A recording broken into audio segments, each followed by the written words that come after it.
नमस्कार शेतकरी मित्रांनो, मी सचिन मदनराव गायकवाड, राहणार वैजापूर, जिल्हा संभाजीनगर। हा जो आपला कळटोल्याचा प्लॉट आहे, आता हा पूर्ण आपलं 3 वर्षाचा पूर्ण झालेला आहे आणि आपण याचा खोडवा धरलेला आहे। खोडवा म्हणजे याचे कंद असतात जमिनीत। सुरुवातीला आपल्याला याचे बी लावायचे असतात। 1 जूनपासून जरी आपण याची 4 फुटाची ड्रीपमधलं अंतर आणि 2 फुटाचं ब्यामधलं अंतर या अशा प्रकारे जरी लावला तरी पण आपल्या याच्यात ही लागवड पद्धत होऊन जाते। शक्यतो जर तुमच्याकडे जर पाणी पहिले जर असलं तर तुम्ही मे महिन्यामध्ये सुद्धा करू शकता हा प्लॉट, आणि शक्यतो जर पाणी नसलं तर तुम्ही जूनच्या पहिल्या आठवड्यापासून जरी केला तरी चालतो।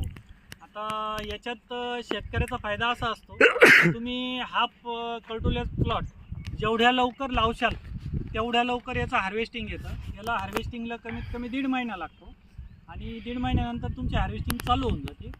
तर तेव्हा तुमचं जेव्हा जूनमध्ये शेवट जेव्हा मटेरियल कळटोले निघायला सुरुवात होते, तर तेव्हा तुम्हाला कमीत कमी Pune market, Nashik market, Mumbai market याच्यामध्ये 200, 210, 208 रुपये पर किलोला भाव असतो।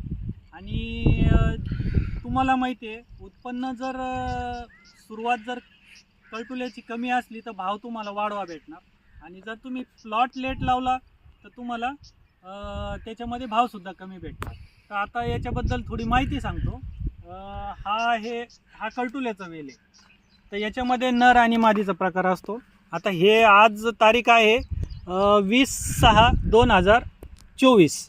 तर याच्यामध्ये आता हे कळटोले बघू शकता तुम्ही, हा कळटोल्याचा वेल आहे आणि याच्यामध्ये ही मादी असते आणि हा नर असतो। तर नरसुद्धा आपल्या प्लॉटच्या खूप उपयोगाचा असतो। काही लोक शेतकरी काय करतात, नराची वेल उकडून टाकतात जास्त झाल्यावर। तर नराचा फायदा हा असतो, जेवढे नर व्यवस्थित असले प्लॉटमध्ये तेवढं आपलं मादीचं फूल परागीभवनासाठी मधमाशा त्याला व्यवस्थित पूर्ण फुलं येतात। आता याच्यामध्ये तुम्हाला जर याचं अजून मार्गदर्शन, मग ते फवारणी असो किंवा लागवड पद्धत असो, विक्री असो, तर सगळं मार्गदर्शन तुम्हाला दिल्या जाईल याच्यावर। तर मी आत्तापर्यंत 3 वर्ष झाले याच्यावर केमिकलचा स्प्रे घेत नाही। हा प्लॉट सगळा 100% ऑर्गॅनिकवर आहे। तर याचं जर तुम्हाला बी लागत असलं तर माझा मोबाईल नंबर आहे 8600 8600 97, आणि तुम्ही याचं बी माझ्याकडनं मागवू शकता। एक शेतकऱ्याचं जर म्हणलं तर उत्पन्नाची बाजू खूप सुंदर आहे, भाव पण चांगला असतो। हे पीक जूनमध्ये लावल्यानंतर थंडी जोपर्यंत सुरू होत नाही, म्हणजे डिसेंबरपर्यंत हा प्लॉट चालतो, हार्वेस्टिंग होते, त्याच्यानंतर हे वेल सुकत जातात आणि याचे जमिनीमध्ये कंद तयार होतात।